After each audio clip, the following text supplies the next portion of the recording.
এই যে বাংলাদেশি আল্লেখ দাদা, এদিকে একটু আসুন, একটু শুনুন, কথা আছে তো। কিরে নরসুন্দর, কিসের কথা? বলছিলাম যে বাংলাদেশি আল্লেখ দাদা, হয়েছে কি, শুনলুম আবার দেখলুম যে আপনি মাঠে কাজ করছেন, আর ওই কাজটি করতে করতে আপনার শরীরটা অনেক দুর্বল হয়ে গেছে। তাই ভাবলুম যে আমার বাংলাদেশি আল্লেখ দাদার জন্য এত সুন্দর একটা জিনিস নিয়ে যাই, যাতে আল্লেখ দাদা খেয়ে ওই শরীরটাকে দুর্দান্ত করতে পারে, সবল করতে পারে। বুঝতে পারলেন কিনা? কিরে নরসুন্দর, আলা বসপির চাইনি, তাও তোর লেকিন বহা লাগে। কে রে, আমার শরীর দুর্বল আছে, তুই টের ফালে কেবা হরি? আর দাদা বলবেন না, ওই দেখলুম যে আপনি এত রোদ দূরে ওই মাঠে কাজ করছেন, তাই আপনার কথাটা চিন্তা করি দাদা আমি এমন একটি জিনিস নিয়ে এসেছি, আপনি কিন্তু কিছুতেই না করতে পারবেন না। বুঝতে পারলেন কিনা? ওই হয়েছে কি দাদা, আমি ওই সৌদি আরব থেকে সৌদির মরুভূমির যে সান্ডাটা আছে না দাদা, ওই সান্ডার তেল নিয়ে এসেছি। আপনি ওটা খাবেন, আপনি বাসায় গিয়ে বৌদিকেও খাওয়াবেন এবং মালিশটা করবেন, আপনার শরীরটা একেবারে সুস্থ সবল হয়ে যাবে।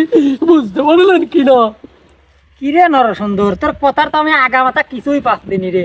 ও সান্ডা মান্ডা আবার কিরে, আবার খালি বলে হলে কেন শরীর মরিল ঠিক হয়ে যাবে নি রে। তোর সাথে পিঁয়াজ রসুন তো বেচা কিনা হইলেই না, আবার তুই এখন দৌড় পারি এই সান্ডা মান্ডা কি নি এই নিয়ে আইছিস আমার এখানে?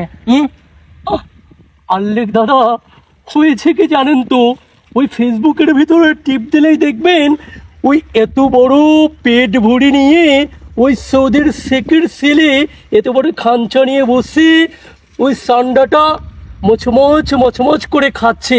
ওটা আবার দেখতে আপনাদের বাংলাদেশেও গোসাপ আছে না, গোসাপ, একেবারেই গোসাপের মতো। তাই আমি চিন্তা করলুম যে আমরা তো আর ওটা পাচ্ছি না, খাচ্ছি না, ওটা মরুভূমিতে পাওয়া যায়, তাই আমার একটা ধরি ওটাকে একেবারে মালিশ করি, তেলটা বের করি, চট করে বাংলাদেশের সীমান্তে নিয়ে আসলুম। যে আমার বাংলাদেশে তোর কথা হয়েছে রে। কিরে তুই হলে গেন যাই তোর আলাদা, তুই সই দিয়ে গেলি কেবা হরি, আর হন সেই ঠান্ডা আনলি কেবা হরি। তোর কথা তো আমি আগামাতা কিছুই বুঝতেছি নি রে। তুই কি এটি কোনো কথা কলি? তুই ঘটনা খুলি কত কি আর কোন তিন নিয়ে আইছে? আসলে দাদা ওই জানেন তো, এত চেষ্টা করি আপনাদেরকে একটু উপকার করতে, আমার কথাটা শেষ পর্যন্ত শুনলেনই না। তাই আমি ওই সান্ডার তেলটা চট করে নিয়ে আসলাম, যে বাংলাদেশি বন্ধুদের দিয়েই তারা খেয়ে অনেক উপকৃত হবে। এদিকে আপনি আমাকে ঢালাওভাবে অপমানটি করছেন। আসলে দাদা বিষয়টা হলে আপনারা একেবারেই আমাদেরকে দেখতে পারেন না। তোর দেখ তুই কই সান্ডার তেল আমি খাবো, আমার বউ খাবি, তোর তো কথাবার্তা আমি লাইন পাতিছি নি রে। ইরে নরসুন্দর, সরবি হেন তুই সরবি না, তোর পয়সা দেবো।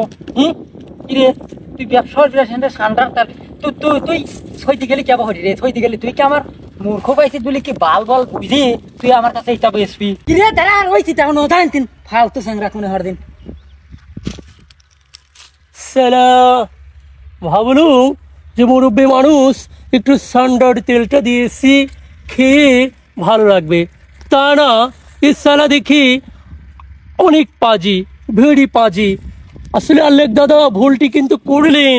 এই তেলটি যদি আপনি এই বয়সে এভাবে মালিশটি করতেন, তাহলে কিন্তু ওই রোগটা সেরে যেতে। বুঝতে পারলেন কিনা? আসলে আল্লেখ দাদা আপনি কিন্তু ভুলটি করলেন।